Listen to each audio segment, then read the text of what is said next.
तो वहीं पीएम मोदी काशी को नई सौगात देने वाले हैं और पुण्य और मोक्ष दोनों की पावन नगरी में कायाकल्प का नया चैप्टर शुरू होने वाला है। विश्वविख्यात मणिकर्णिका घाट के जीर्णोद्धार की आधारशिला पीएम मोदी रखेंगे। कैसा होगा मणिकर्णिका घाट का नया स्वरूप, इस रिपोर्ट में आप देखिए।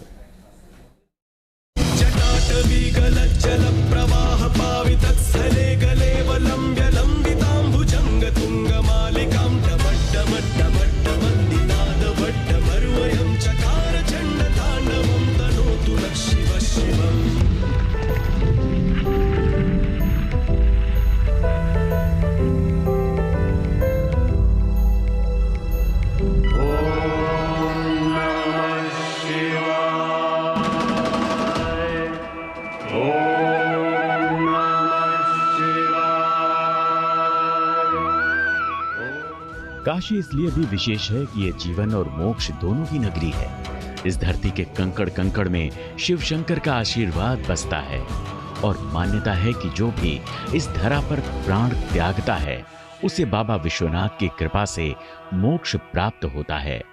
वाराणसी की एक विशिष्ट पहचान मणिकर्णिका घाट भी है, जिसे मोक्ष का द्वार कहा जाता है। इस महाशमशान में चिता की आग कभी ठंडी नहीं होती।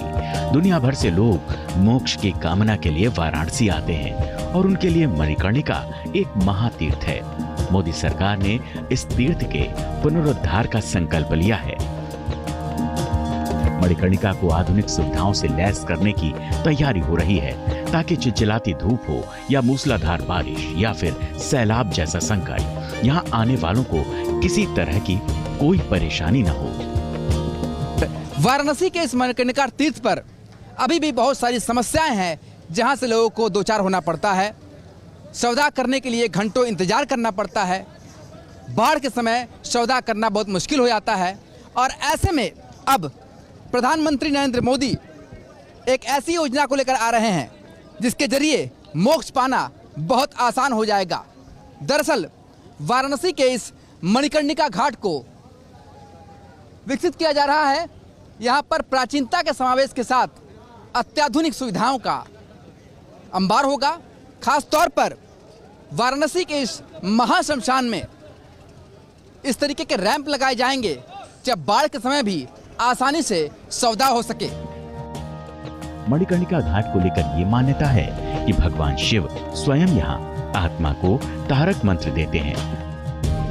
यहाँ शवदाह करने से आत्मा इस मिथ्या लोक को छोड़कर शिव के शाश्वत रूप में विलीन हो जाती है। अब इस घाट के विकास का दूसरा फेज शुरू हो रहा है। प्रधानमंत्री मोदी कल मणिकर्णिका घाट के जीर्णोद्धार और पुनर्विकास योजना का शिलान्यास करेंगे। परियोजना के तहत मणिकर्णिका घाट से तारकेश्वर मंदिर तक की इमारत को नागर शैली में विकसित किया जाएगा। घाटों में शवों को ले जाने और आम लोगों के लिए अलग अलग रैंप बनाए जाएंगे। साथ ही शवदाह के लिए लकड़ी बेचने वालों के लिए भी प्लाजा बनेगा। यहाँ लकड़ियों का स्टोरेज भी किया जाएगा। बाढ़ के वक्त घाट पर शवदाह करना बड़ी चुनौती बन जाता है, इसलिए बाढ़ के इम्पैक्ट एरिया के ऊपर शवदाह केंद्र बनाए जाएंगे। मणिकर्णिका घाट में एक रजिस्ट्रेशन सेंटर भी बनाया जाएगा। प्रोजेक्ट के तहत घाट में वेइंग एरिया और वीआईपी रूम भी होंगे।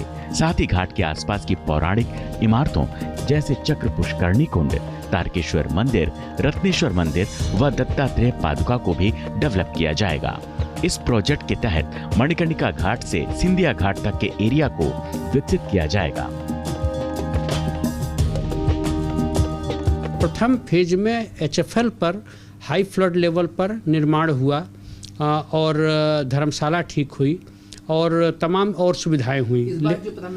इस बार जो द्वितीय चरण के काम में जो है चरण पादुका और पुष्कर तालाब और मणिकर्णिका मोक्ष तीर्थ के और जितने अंग हैं जो महत्वपूर्ण हैं और सनातन के जो है वो सिंबल हैं, उनको भी व्यवस्थित करना, उनको भी स्ट्रेंथनिंग करना, ये सब सारा इस परियोजना में शामिल है। मणिकर्णिका में औसतन रोजाना 250 से अधिक शवदाह होता है। इसके साथ ही लगभग 5000 से अधिक लोग यहाँ अपने परिजनों को अंतिम विदाई देने आते हैं।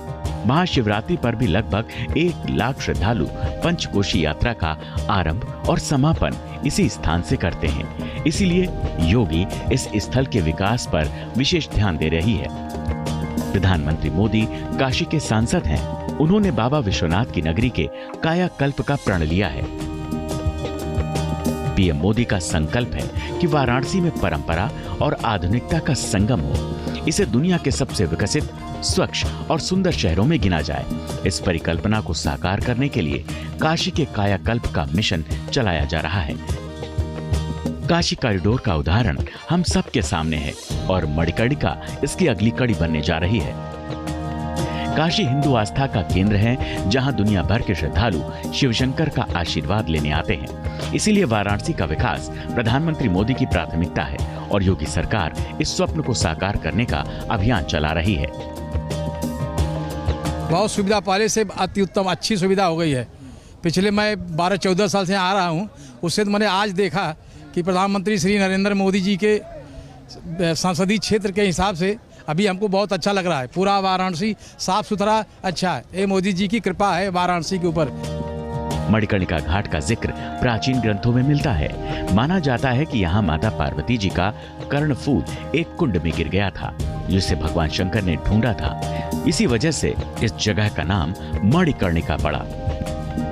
मणिकर्णिका के हर कण में महादेव का आशीर्वाद व्याप्त है और मणिकर्णिका के कायाकल्प का नया अध्याय शुरू हो चुका है, जिसका श्री गणेश प्रधानमंत्री मोदी भी करेंगे। काशी का महाशमशान मणिकर्णिका घाट हो या फिर आने वाले दिनों में हरिश्चंद्र घाट, ये भी अब विकास की रफ्तार के साथ जुड़ने जा रहा है। यहाँ पर हर एक सुख सुविधा होगी, जिसके जरिए लोग आसानी से अपने परिजनों का सौदा कर पाए। यहाँ पर लकड़ी बेचने वालों के लिए व्यवस्थित प्लाजा बनेगा, जहाँ लकड़ियों का स्टोरेज भी किया जा सकेगा। वीडियो जर्नलिस्ट विपिन सिंह के साथ सुशांत मुखर्जी, न्यूज नेशन, वाराणसी। तो इसी के साथ वक्त तो चला एक छोटे से ब्रेक का। ब्रेक के बाद भी खबरों का सिलसिला लगातार जारी है। देखते रहिए न्यूज नेशन।